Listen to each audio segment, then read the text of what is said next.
வணக்கம். இன்று 5/3/2025. பொதுவாக பார்த்தீங்கன்னா இன்றைக்கி நாள் நல்லா இருக்குது. சரிங்களா? இன்றைக்கி கிருத்திகை போட்டிருக்காங்க, கீழ்நோக்கு நாள்.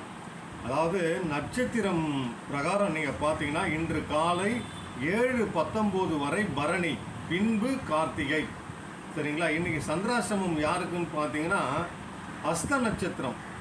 இன்று காலை 7:19 வரை அஸ்தம், அதன் பின்பு சித்திரை. நல்லா பார்த்துக்கணும்.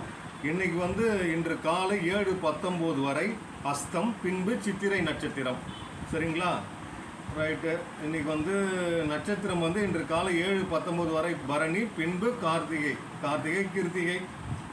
சரி, கட்டம் பிரகாரம் மலர் தீர்வுகள் நம்ம மலர் பரிகாரம் பேஸ் பண்ணி நம்ம பார்த்துட்ருக்கோம். அதன் பிரகாரம் பார்த்தீங்கன்னா சந்திரன் எங்கே இருக்காருன்னா ரிஷபத்தில் இருக்கார். சந்திரன் குரு பகவான் கூட சேர்ந்து ரிஷபத்தில் இருக்கார். சந்திரன் அந்த வீட்டில் உச்சம், அதாவது சந்திரன் அந்த வீட்டில் உச்சம் பெற்று இருந்தாலும் கூட குரு பகவான் இருக்கார். பகை வீடு தான் குரு பொறுத்தவரை, பகை வீடு, பகை கிரகம் தான். ஏன்னா அது சுக்கிரனுடைய வீடு. அந்த சுக்கிரன் எங்கே இருக்காருன்னா ராகு புதன் கூட சேர்ந்து மீனம் வீட்டில் இருக்கார். சரிங்களா? சந்திரனுடைய நிலைமை இன்றைக்கி இதுதான் இருக்குது. முதல் ராசியான நம்ம மேஷ ராசி எடுத்துக்கலாம். மேஷ ராசி முதல் இது எடுத்துக்கிட்டோம்னா அதன் அதிபதி செவ்வாய் மிதுனத்தில் இருக்கார். அதனால் மேஷ ராசிக்காரங்க செவ்வாய் மிதுனத்தில் இருக்கிறது பகை வீடு தான். அதனால் மேஷ ராசிக்காரங்க வாய் அதிகமாக விடாமல் இருக்க இம்பேஷனும் ஜென்ஷன் என்ற மலர் தீர்வு எடுத்துக்கலாம்.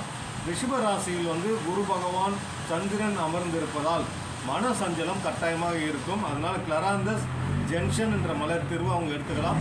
அதுக்கப்புறம் மிதுனத்தில் செவ்வாய் அமர்ந்திருப்பதனால் மிதுன ராசிக்காரங்க இம்பேஷன் அண்ட் ஜென்ஷன் எடுத்துக்கிறது ரொம்ப நல்லாயிருக்கும்.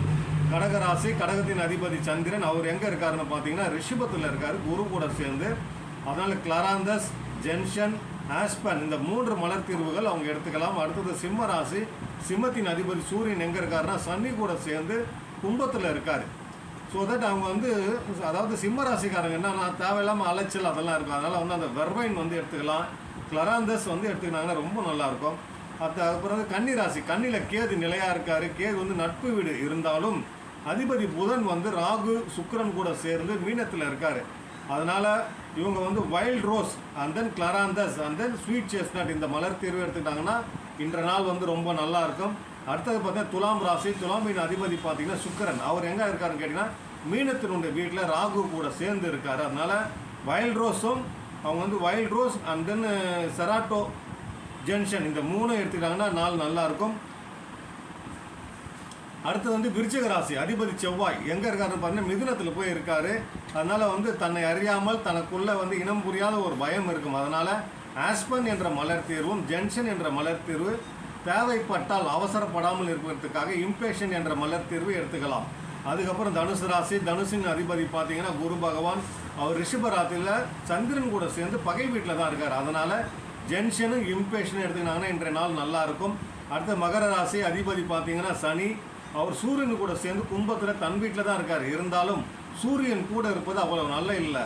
அதனால் டென்ஷன் ஆகாமல் எதிர்மறை எண்ணங்கள் வராமல் இருக்க ஜென்ஷன் அண்ட் ஆஸ்பன் கூடிய தேவைப்பட்டால் நல்ல வார்த்தை கவனிக்கும், தேவைப்பட்டால் வெர்பைன் எடுத்துக்கிறது ரொம்ப நல்லது. அடுத்த கும்பராசி, அதிபதி சனி தன் வீட்டிலே இருக்கார். கூட சூரியன் இருக்கார். என்னதான் தந்தை கிரகமாக இருந்தாலும் பகை கிரகம் தான். அதனால் ஜென்ஷன், கிளராந்தஸ், ஆஸ்பன் எடுத்துனாங்கன்னா நாள் நல்லாயிருக்கும். தேவைப்பட்டால் மிமுலஸ் எடுக்கலாம், இல்லைனா வேண்டாம். கடைசியாக பார்த்தீங்கன்னா மீனம், அதிபதி பார்த்தீங்கன்னா குரு பகவான் சந்திரன் கூட சேர்ந்து ரிஷபத்தில் உட்காந்துருக்காரு. தன் வீட்டில் மீனத்தில் யார் இருக்கான்னு பார்த்தீங்கன்னா ராகு புதன் சுக்கிரன் இருக்காங்க. தேவையில்லாமல் அலைச்சல்லாம் இருக்கும். தேவையில்லைன்னா கூட ஒரு நல்ல அலைச்சல் தான், பட் அது தேவையில்லாத ஒர்த்து இருக்காது. அதனால் வைல்ட் ரோஸ் எடுத்துக்கலாம், ஜென்ஷன் எடுத்துக்கலாம், ஆஸ்பன் இந்த 3 தீர்வுகள் எடுத்துனாங்கன்னா மீன ராசிக்காரங்க நல்லாயிருக்கும்.